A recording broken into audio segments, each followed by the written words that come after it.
రానున్న పార్లమెంట్ ఎన్నికల్లో కరీంనగర్లో బీఆర్ఎస్కు మూడో స్థానమేనని, అధికారం పోయినా కేటీఆర్కు అహంకారం తగ్గలేదని బీజేపీ జాతీయ ప్రధాన కార్యదర్శి ఎంపీ బండి సంజయ్ కుమార్ అన్నారు. కరీంనగర్లోని కన్యకా పరమేశ్వరి ఆలయం వద్ద ఏర్పాటు చేసిన విలేకరుల సమావేశంలో మాట్లాడుతూ కేటీఆర్ ఇంకా అధికారంలో ఉన్నారని భావిస్తున్నాడన్నారు. కేసీఆర్ పాలనలో అరాచకాలను, అవినీతిని బయటపెట్టిందే బీజేపీ అని, అందుకే బీఆర్ఎస్ను ప్రజలు బొందపెట్టారన్నారు. కరీంనగర్ అభివృద్ధి నిధులపై చర్చకు సిద్ధమా అన్నారు. వేములవాడ రాజన్న, కొండగట్ట అంజన్న వద్ద కేసీఆర్ బహిరంగ చర్చకు రావాలని సవాల్ విసిరారు. ఇక్కడున్న సోకాల్డ్ మేధావి వినోద్ కుమార్ టిప్పర్ దరఖాస్తులు పంపిన ఒక్క పని చేయలేదన్నారు. ఆయన కేటీఆర్ కుటుంబానికి తప్ప ఎవరికీ ఉపయోగపడలేదన్నారు. జగిత్యాల, కరీంనగర్, వరంగల్ జాతీయ రహదారి, ఎలకతుర్తి, సిద్దిపేట రోడ్, కరీంనగర్ వరంగల్ రోడ్ మరమ్మతు కోసం 41 కోట్ల రూపాయలు తీసుకొచ్చామన్నారు. కరీంనగర్ రైల్వే స్టేషన్ ఆధునీకరణ పనులు, తేగలగుట్టపల్లి ఆర్ఓబి నిర్మాణం, శాతవాహన యూనివర్సిటీ, ఎస్ఆర్ఆర్ కళాశాలకు అటానమస్ హోదా తీసుకొచ్చామన్నారు. కరీంనగర్ పార్లమెంట్ పరిధిలో వేలాది కోట్లతో అభివృద్ధి చేశామని, అన్ని ఈ పుస్తకంలో పొందుపరిచామని చదువుకోవాలని హితో పలికారు. కరీంనగర్ పార్లమెంట్ పరిధిలో 3000 ఇండ్లు మంజూరు చేయించామని, ఇంకా కావాలంటే కేంద్రంతో మాట్లాడి మంజూరు చేయిస్తామన్నారు. కరీంనగర్ స్మార్ట్ సిటీకి నిధులు మంజూరు చేయిస్తే నిధులు దారి మళ్లించారన్నారు. తాను పార్లమెంట్ స్టాండింగ్ కమిటీ సభ్యుడిగా ఉండి లేఖలను బయటపెడితే దిగొచ్చారన్నారు. మాజీ ముఖ్యమంత్రి కేసీఆర్ కొడుకు కరీంనగర్కి వచ్చి చాలా మురిగిపోయిన విషయం చూసిన తర్వాత పాపం ఆయన అనుకుంటున్నాడు ఇంకా వాళ్ళ అయ్యా ఇంకా ముఖ్యమంత్రి ఉన్నాడు, ఈయన ఇంకా మంత్రి అని చెప్పి ఇంకా భావిస్తున్నట్టున్నాడు. అదే అహంకారం, అదే అహంకారం ఇంకా అధికారంలో ఉన్నటువంటి ఆలోచనతో ఉన్నట్టున్నాడు ఆయన. 10 సంవత్సరాలు అబద్దాలు చెప్పి చెప్పి చెప్పి తెలంగాణ ప్రజలను నమ్మించి మోసం చేసి ఆ భాషతోని అబద్దాలతోని నమ్మించి మోసం చేస్తున్న సందర్భంలో నేను రాష్ట్ర అధ్యక్షుడు అయిన తర్వాత మా పార్టీ కార్యకర్తలు, మా నాయకులు అందరం కలిసి కేసీఆర్ కుటుంబం బండారం అంతా బయటపెడితే ఇవాళ తెలంగాణ ప్రజలు వాళ్ళకి ఏ విధంగా గుణపాఠం చెప్పిర్రో ఇవాళ కేసీఆర్ కొడుకు ఆలోచించాలి. ఇంకా అదే వాగుడు, అదే మురుగుడు, అదే అబద్దాలు, ఇంకా అబద్దాలు చెప్పి చెప్పి ఇంకా నమ్మించే ప్రయత్నం చేస్తున్నాడు.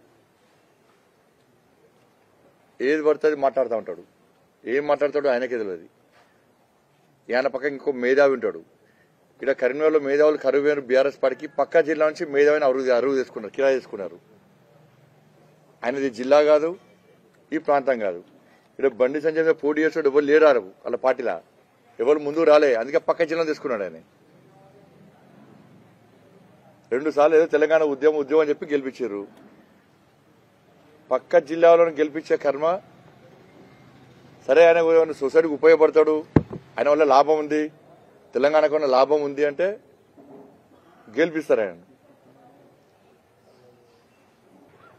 కేసీఆర్ కుటుంబం ఇంకా మేధావి కుటుంబం కదా.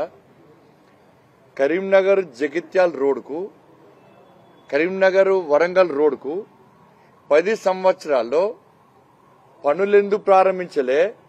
పనులు ప్రారంభించేది నీ అయ్యచ్చి ప్రారంభించిన, నీ తాతచ్చి ప్రారంభించిన, నీ మేధావి ప్రారంభించిన. ఎవరు ప్రారంభించింది మరి? నేనే కదా ప్రారంభించేసింది మోడీ గారితో. కరీంనగర్ వరంగల్ రోడ్డు ఎంత అధ్వానమైన స్థితిలో ఉండే, రోజు యాక్సిడెంట్లు అవుతున్నాయి. 10 సంవత్సరాలు ఏం బీకిండు? మీ అయ్య తీసుకొచ్చిండా, మీ తాత తీసుకొచ్చిండా, ఈ మేధావి తీసుకొచ్చిండా, నువ్వు తీసుకొచ్చినావా? 40 కోట్ల రూపాయలు నితిన్ గడ్కరీతో మాట్లాడి నేను పట్టుకొచ్చిన. ఈ మేధావి ఎంత ఇచ్చింది తెలుసా? ₹1 కోటి ఇచ్చాడు. ₹1 కోటి ఇచ్చింది, ఇదంతా ₹1 కోటి రూపాయలతో గన్ని బొందలు పడ్డే, మొత్తం రోడ్లంతా ఖరాబ్ అయింది, యాక్సిడెంట్లు అవుతున్నాయి. ₹1 కోటి ఇచ్చింది నేనే. అంత పెద్ద రూపాయలు ₹1 కోటి ఇచ్చిండు ఆయనే. నేను 40 కోట్ల వరకు వచ్చిన ₹1 కోటి ఇచ్చాడు. మరి ఇప్పుడు పనులు ప్రారంభించిన వాళ్ళు, వేల కోట్ల రూపాయలు తీసుకొచ్చిన వాళ్ళు న్యాయ తీసుకొచ్చిండు, అని తాత తీసుకొచ్చింది, నేను తీసుకొచ్చినా కదా. మరి 10 సంవత్సరాల పనులు ఎందుకు ప్రారంభించలే? లెటర్లు ఏడవైనాయి, ఎందుకు ప్రారంభించలే పనులు 10 సంవత్సరాల? ప్రధానమంత్రి ఆవాస్ యోజన కింద కేంద్ర ప్రభుత్వము 3000 ఇండ్లకు శాంక్షన్ ఇస్తే, 80 కోట్ల రూపాయలు ఇస్తే ఎంతమందికి డబ్బులు పెట్టించినావు? కరీంనగర్ జిల్లాలో కేవలం 3000 మంది ఉన్నారు నిల్వ నిడలేక. ఇంకో 20-30 దరఖాస్తు పెడితే, ఇంకో 20 శాంక్షన్ చేసుకొస్తే ఏమో నీ ముళ్ళేం పోతుండే. నేను అన్నా కదా ఇంకా శాంక్షన్ చేసుకొస్తా అన్నా కదా, మరి ఏడవైంది? నీ మేధావితనం ఏడవైంది? పార్లమెంట్లో మాట్లాడు చెవులు దుబ్బినాయి నీకు. ఈ మాట్లాడినోడు ఎందుకు పట్టుకొచ్చి ఎన్ని కోట్ల ఎందుకు పట్టుకొచ్చి చెప్పాలా నాకు? మీ అయ్య పార్లమెంట్కి పోయాడు ఎప్పుడన్నా చెప్పు. మీ అయ్య చరిత్ర తెలియదు నీకు. మీ అయ్య పార్లమెంటుకు